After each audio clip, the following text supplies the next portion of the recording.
I want to acknowledge that we are the traditional, unceded, and English peoples, the Katzie, Kwantlen, and Semiahmoo First Nations. As Member of Parliament for Surrey Centre for the last 7 years, I have seen and heard firsthand communities' concerns with public safety and gun violence. Surrey is a rapidly growing city.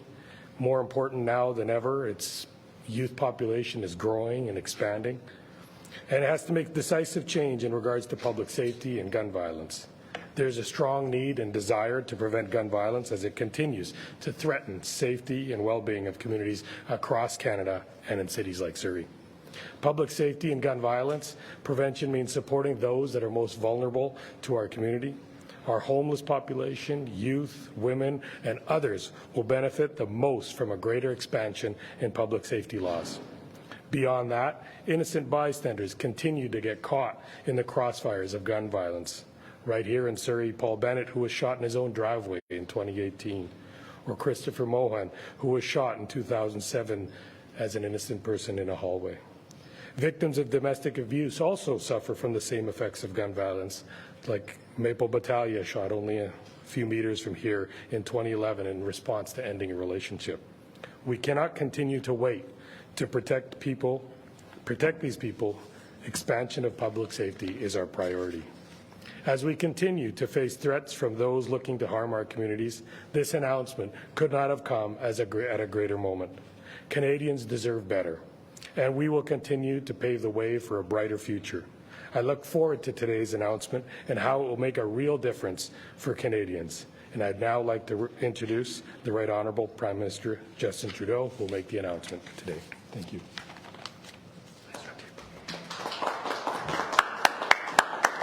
Thank you, Randeep. It's great to be here with you, with Marco, Taleb, Suk, Parm, Wilson.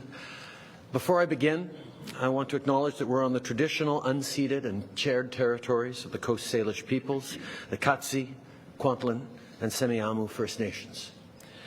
I also want to take a moment to congratulate David Eby on becoming the leader of the BC New Democratic Party and the next Premier of British Columbia. I look forward to working with him to make life more affordable and build a better future for everyone in the province. I'm looking forward to continuing the great work that I've been able to do with Premier Horgan over the past years. John has been a solid friend and an extraordinary leader through uncertain times here in BC, but I can tell you that his impact, his influence, and his leadership has stretched right across the country. John will be sorely missed as I wish him all the best in his next challenges, but I know that we'll be very much looking forward to working with David as the months and years unfold in the future. It is great to be back home in BC. I got to spend some time with Canadians yesterday, people in British Columbia yesterday, including a number of women's groups, to talk about how people are challenged with the cost of living. We know prices are going up. We know grocery bills and rent and gas prices are squeezing them in so many different ways, which is why we've stepped up as a government with targeted support that's going to help millions upon millions of Canadians. It's great news that this week we passed the GST credit. That means we're doubling the credit for 6 months in checks that are going to be arriving in the coming weeks to 11 million households across this country. It'll make a real difference in the rising cost of living for so many Canadians. We're also busy moving forward in the House of Commons with legislation that's going to make dental care accessible for all kids under 12, with up to $1,300 in support over the next 2 years for families who can't afford dental for their young kids. And we're moving forward with direct support for low-income renters. It'll hit about 2 million people, almost 2 million people, with a $500 top-up that will really, again, make a difference with the rising cost of living. On sait que les gens font face à des énormes défis au niveau du coût de la vie. C'est pour ça que notre gouvernement est là pour aider avec le coût de la vie, avec un crédit de la TPS qui va arriver dans les semaines à venir dans 11 millions de ménages, avec de l'aide pour les soins dentaires supplémentaires pour les enfants à travers le pays, avec de l'aide pour les locataires à faible revenu. We were pleased that the Conservative Party actually supported our measures on GST credits for 11 million households. They changed their initial objection to what we proposed and supported it, which is a good thing. But we now need them to stop blocking the dental and rental supports that we're putting out, because far too many Canadians need extra support, and political parties need to work together to be there for Canadians.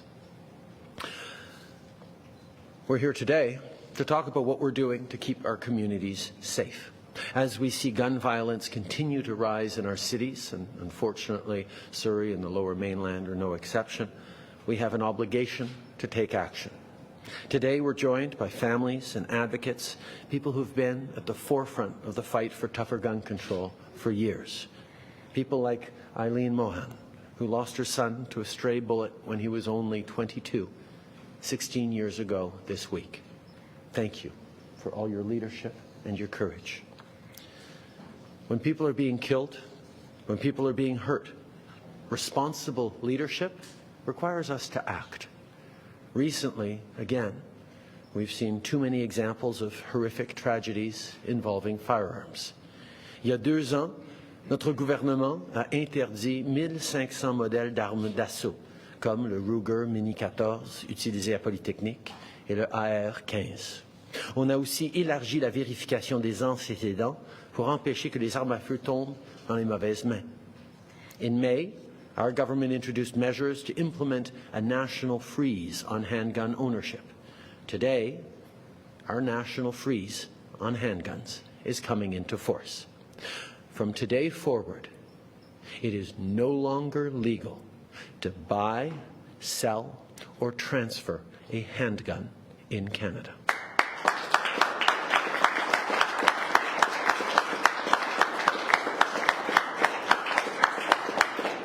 We have frozen the market for handguns in this country, and our ban on imports that took effect in August remains in place. This is one of the strongest actions we've taken on gun violence in a generation. Aujourd'hui, le gel national des armes de poing entre en vigueur. C'est maintenant illégal d'acheter, de vendre ou de transférer une arme de poing au Canada. On gèle le marché pour diminuer le nombre d'armes de poing au pays.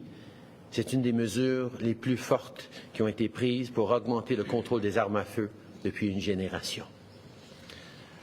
Our goal, over time, is to see the amount of handguns in our communities reduced. Let me share with you some statistics to illustrate why this is so important. The number of handguns in Canada has increased by 70% since 2010. Since 2011, firearms-related homicides have gone up nearly 40%, and handguns were the most commonly used weapon. 1 of every 3 girls and women killed by an abuser is murdered with a gun. The presence of a handgun in a home increases the likelihood of self-harm or suicide. Keeping each other safe from gun violence means keeping women, children, and families safe, and it prevents self-harm. That's why we're taking actions today, so that what happened to the loved ones of Eileen and so many others never happens again. Of course, freezing handgun ownership is not the only thing we're doing to prevent gun violence. Before 2015, the previous Conservative government cut nearly $1 billion from law enforcement agencies. But this is not our vision for safer communities. Our Liberal government is reinforcing our borders and giving law enforcement the tools and resources they need to stop illegal gun smuggling. This includes major investments to address gun violence and keep guns out of the hands of gangs and criminals. With this funding, the CBSA can deploy new technology like scanners that can X-ray an entire truck in a matter of minutes. The work we've been doing over the past years is working. Last year, we interdicted nearly twice the amount of illegal guns coming across our border as we had the year before, and we're not stopping that work. On top of that, we're moving forward to increase maximum criminal penalties for gun-related crimes. As of 2 years ago, it is no longer legal to buy, sell, or use assault weapons in Canada, and we're implementing a mandatory buyback. We'll continue working together with provinces, territories, Indigenous communities and municipalities to build safer communities free from firearm violence. On va continuer d'écouter les conseils des médecins, des experts, des policiers qui voient les conséquences de la violence armée bien trop souvent. Et on va continuer d'être là pour les familles et ceux qui demandent qu'on en fasse plus pour protéger nos communautés. Again, I want to thank the advocates, those who are here today and those out across the country. Thank you for your strength. Thank you for your perseverance. For too many of you, loss and grief is at the heart of what brings you here today. And we are deeply grateful that you continue to stand for a better Canada. We thank you for all those efforts to build a safer future for all our kids, for all our communities. Before I pass it to Marco, I want to highlight that I know you had the opportunity to visit the Burnaby detachment of the RCMP this morning. Our hearts go out to the family of Constable Shaylin Yang, and of course that means her family, but also her larger family of RCMP, of police and peace officers across the province and across the country who stand with her. We continue to remain pledged to doing everything we can to ensure that our communities are safer, to make sure that people suffering from mental health and those mental health challenges and distress, and those who are on the front lines to help them and serve them are able to get the support and resources they need. Merci tout le monde. Je suis content de passer la parole à Marco Mendicino. Marco.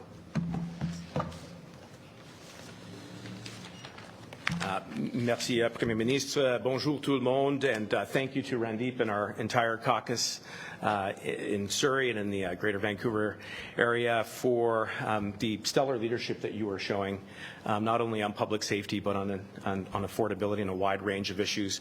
I want to thank you as well, Eileen, for being here, and I'll come to you in a moment. But before I move to the substance of the announcement, which the Prime Minister, of course, covered, I do want to take a moment to express, on behalf of the Prime Minister and our government, our profound sympathies to Shaylin Yang, the constable who worked in the Burnaby detachment, who sadly lost her life. In speaking with the team, I was struck by her dedication and her passion not only to keeping our communities safe, but to mental health issues. Prior to becoming a Mountie, she was an advocate, and then was recruited to work on the front lines. And the other thing that I learned from her team this morning was that she was a warrior. And it's quite clear to me from the way in which they imparted the events of that Noah's here, to her partner, Simone, to all of the family of the policing community here in Burnaby and across the country. Our hearts go out to you, and we will continue to do whatever we can. And, indeed, this has been a difficult time for the law enforcement community. Yesterday, in my home province of Ontario, I was present at the funeral of the two fallen police officers in South Simcoe, to Constables Northrup and Russell. We heard similar stories, in both cases from their colleagues. Constable Northrup had finished his shift that night before he went out into the community, and he took that call voluntarily. And Constable Russell had 33 years on in service, and he could have retired 3 years ago. And this is the uncommon dedication that we see across the country. The women and men who put on the uniform, who put on the badge, who are trying to keep our community safe, who are prepared to make the ultimate sacrifice every day that I'm thinking about today. I'm thinking about them. I'm thinking about the families like Eileen. And the last time we were here was in the spring, and I remember, Eileen, it was around May 31st which was Christopher's birthday, and today we're here in and around the anniversary of his death. And even though those are two difficult bookends to a life that was tragically cut short by gun violence, it is his memory, it is you that inspires us to do the work that we are doing today. It is all of the advocates, I wish that everybody could see, but they're all here, from municipal leadership to local grassroots organizations like SAFE and Options. I cannot thank you enough. As the Prime Minister said, it is because of your perseverance through that tragedy and through that loss that we are able to do the work that we are doing today, which of course includes the national handgun freeze. And the Prime Minister has outlined the highlights, but just to underline it, going forward today, it will be illegal to buy, sell, transfer, or bequeath handguns. This is a significant stride forward towards a smart, sensible gun policy to keep our communities safe. Why are we taking this decision? Because we've seen gun crime go up. We've seen handgun crime go up. 45 to 55,000 new registrations on average for the last decade, while at the same time seeing handguns overtake and become the #1 type of gun used in homicides. C'est inacceptable. Ça, c'est la raison qu'il faut gérer sur un dossier qui touchait tout le monde. N'importe où les Canadiennes et les Canadiennes vivent, dans des communautés urbaines comme ici, à Surrey, ou même dans des communautés rurales. I want to say that the step that we are taking today is part of a broader agenda to reduce gun violence. And one of the unique features of our government is we don't believe in just picking one lane when it comes to solving this complex problem. You need smart laws, you need sensible laws, which is why even as we move forward with this provision today, we're going to work with all parliamentarians to pass Bill C-21 into law. We've got to get that law passed as quickly as possible. It will not only reinforce the national handgun freeze, it will give law enforcement the additional tools that they need to tackle organized crime, hardened criminals who are terrorizing our communities through gun trafficking, whether at our borders or domestically, by raising maximum sentences against those who pose the greatest risk to our communities, by giving police additional surveillance powers to bust up the organized criminal networks that are trafficking guns across borders. We need to pass that law. We need to make sure that we make good on our commitment to implement the buyback program on a national ban for assault-style rifles, because those guns have no place in any community. They were designed for one purpose, and that is to kill people using maximum lethal force in the shortest period of time. And with the partnership of our many, many stakeholders, including provinces and territories, we're going to get that done.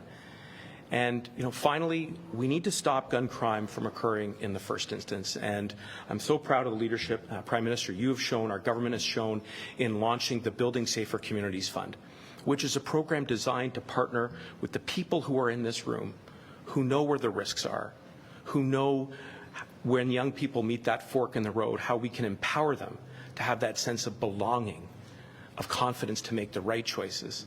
And we're going to roll out that fund even more quickly than we have in the past. And it's only by doing these three things together that we can truly eradicate gun violence once and for all.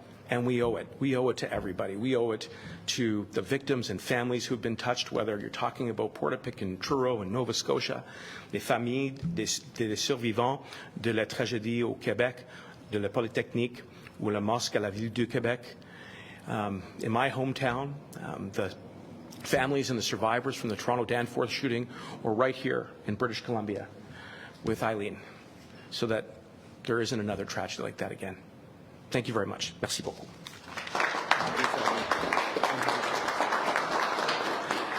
Now I'm getting a little friendly advice, as I always do, from the Prime Minister, and I'm going to introduce Eileen, please.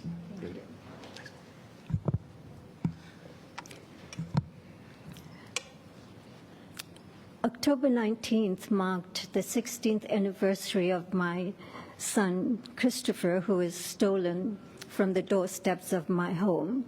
And during the trial of Christopher, I presented a victim impact statement, and I said, our forefathers should have first invented life before we invented death.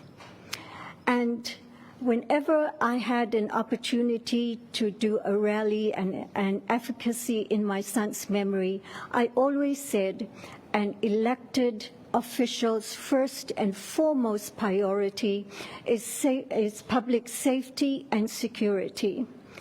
And never in my lifetime I thought that I would see a day like this that would come about, that we will choose life over death. And this freeze will impact our future society. Choosing life, it takes a political will and a political courage to make it happen. It is not a popular law, a freeze. It has not made some people happy, but leaders are not chosen to make people happy. They are there to lead and to act for the future generation. And today, the Liberal government has chosen life over death. And I want to thank the Prime Minister and his leadership of choosing life and not taking into effect of the setbacks that this will bring. I think people in the future will bring about and talk about this aspect and this day that we chose life over death for our future generation. And I want to say that a huge thank you to the Prime Minister and to the Liberal government for bringing this legislation forward, that if tomorrow I die, I know that my son's life did not go in, his death did not go in vain. And I am rejoicing that in my lifetime I am seeing this day that we are choosing life over death. Thank you.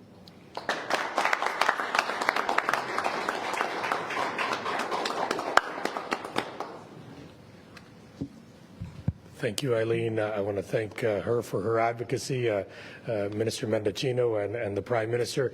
In the 7 years that we've had government and I've been involved with youth violence and gun violence, I've never seen a very proactive, a very engaged cabinet as those that are behind me. I think the Prime Minister, Minister Mendocino, has come and met stakeholders, victims, advocates, law enforcement on every single time, and every ask that the community has asked, they've delivered on, from bringing a forensic lab, a state-of-the-art lab to help solve crimes, to beefing up security at our borders and our ports, to bringing very tough gun legislation that, as Eileen said, for some people is not very popular, but I think most Canadians feel that it's the right time to take assault rifles and handguns off. So I really want to thank, on behalf of the members of Parliament from Surrey and Lower Mainland, all the listening and advocacy and then actual results that this government has been doing. So now I think Cecily will take over and take questions. And once again, thank you on behalf of all of us here in Surrey and the Lower Mainland. Cecily, over to you. Thanks. So we'll now have time for questions from reporters, and on a maintenant du temps pour prendre des questions des journalistes. For starting with CP. Thank you very much. I have a couple of questions from my colleagues in Ottawa. Firstly, they've heard that the opposition parties, including the Bloc and the NDP, will vote in committee to water down the federal handgun freeze by exempting thousands of recreational shooting club members across the country. Will your government let this happen? I know how much Quebecers are preoccupied with the rise in gun violence, so it would surprise me if the Bloc were to actually water down these provisions. I know how much progressive Canadians from coast to coast to coast are expecting this government and this Parliament to move forward on strong measures like the ban on assault weapons we brought in 2 years ago, and this freeze on handguns that means it is no longer legal to buy, sell, or transfer handguns anywhere in this country as of today. So it would surprise me greatly for progressive parties like the NDP to stand in the way of strengthening gun legislation and keeping communities safe.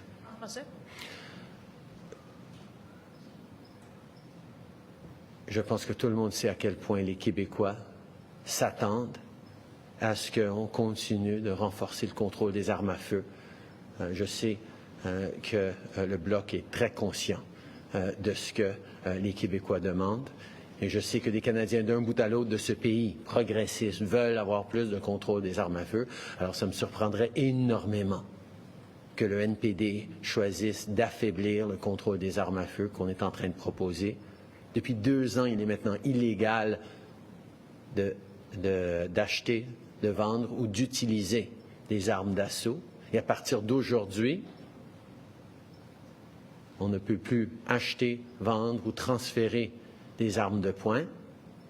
Ça me surprendrait énormément que des partis progressistes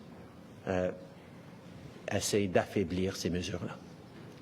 Next question, go ahead. In the recordings released yesterday between Commissioner Luckey and the Nova Scotia RCMP, the Commissioner confirmed that she was responding to a request from a minister about firearms and stressed that your government was in the middle of trying to get firearms legislation going. What can you say to assure Canadians that this wasn't a sign the government was meddling in a police investigation?